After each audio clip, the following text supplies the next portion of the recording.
I'm Paul Levinson, and welcome to Light On, Light Through, episode 387. My review of Dark Matter, episodes 1.3 and 1.4. I thought both were really excellent. Now, Dark Matter 1.2 ended with the shocking murder of Daniela 2 in Jason 1's reality. That is, not the Jason who actually built the full-size superimposition box room that makes shifts into alternate realities possible. And this, in effect, is an announcement that this story, or at least some of the characters in it, well, they really mean business. Their motives are still not clear by the end of the third episode, but Dawn losing a few of her fingers as she tries to stop Jason 1 and Amanda after firing a gun at them confirms that this narrative means business indeed. And the loss of those fingers also serves another important purpose. We're told that 4 characters in World 2 entered the box/room already, and who knows, there could be more.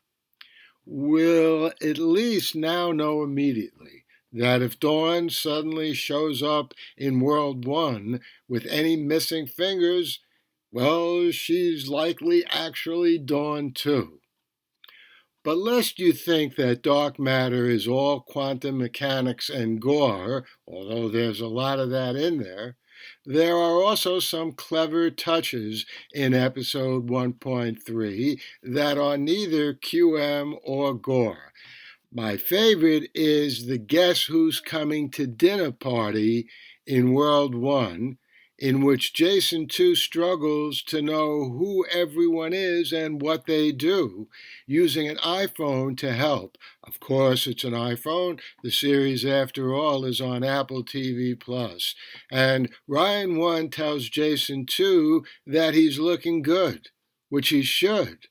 Award-winning scientists probably do live and look at least a little better than their harried professor counterparts. So dark matter continues to be philosophically provocative and hard-hitting, and we can now add suitably wry.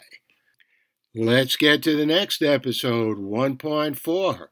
I just saw it a few minutes ago. It's a highly informative episode as Jason 1 and Amanda make their way through the corridor.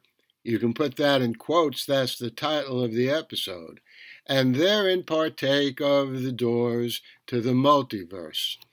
And I have to say that my favorite spoken line in this episode is when Jason tells Amanda that the entire corridor with its doors don't really exist.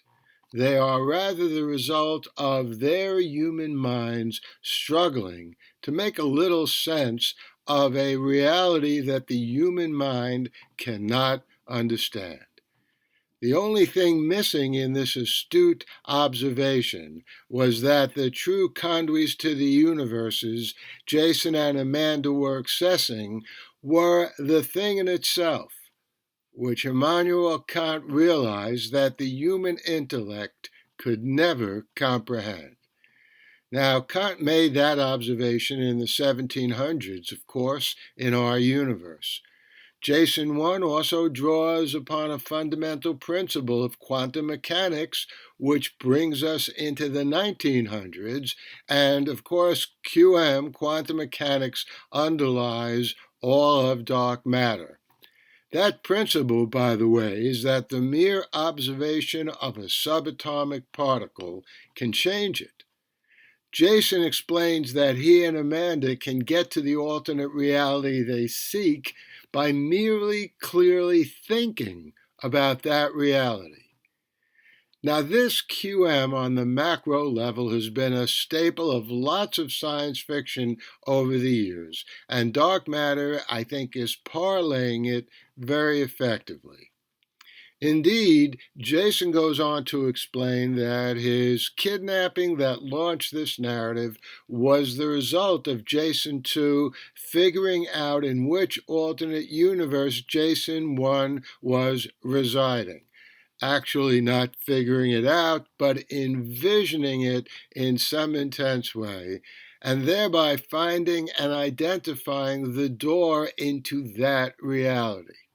Since the multiverse consists of all possible realities, which in practice is an infinite number of places, this QM way of locating the place that you want to visit is a good thing indeed to have on hand. And Dark Matter, as of its 4th episode, is a very good thing. It's rare to find philosophy woven so well into a thriller inside a corridor with so many tempting and dangerous doors. The Light on Light Through podcast. And I hope you enjoyed that review of episodes 3 and 4 of Dark Matter on Apple TV+.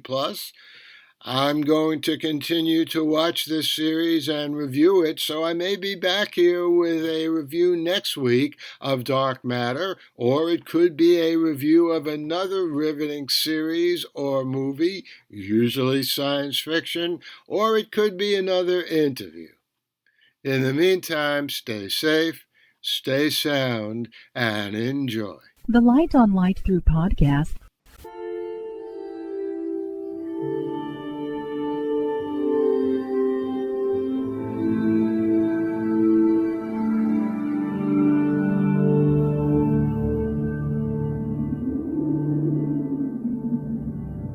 Athens, 2042 AD. She ripped the paper in half, then ripped the halves, then ripped what was left again into bits and pieces of history that could have been. Sierra Waters had read once that, years ago, it was thought that men made love for the thrill, while women made love for the sense of connection it gave them. Curled Up with a Good Book says, Sierra Waters is sexy as hell.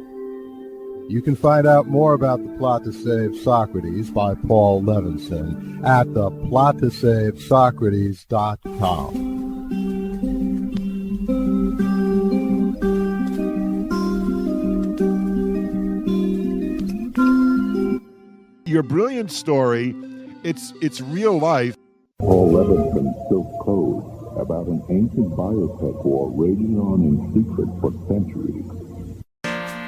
Reading words from Paul Levinson's mind. His tales take the stage, leave the world behind.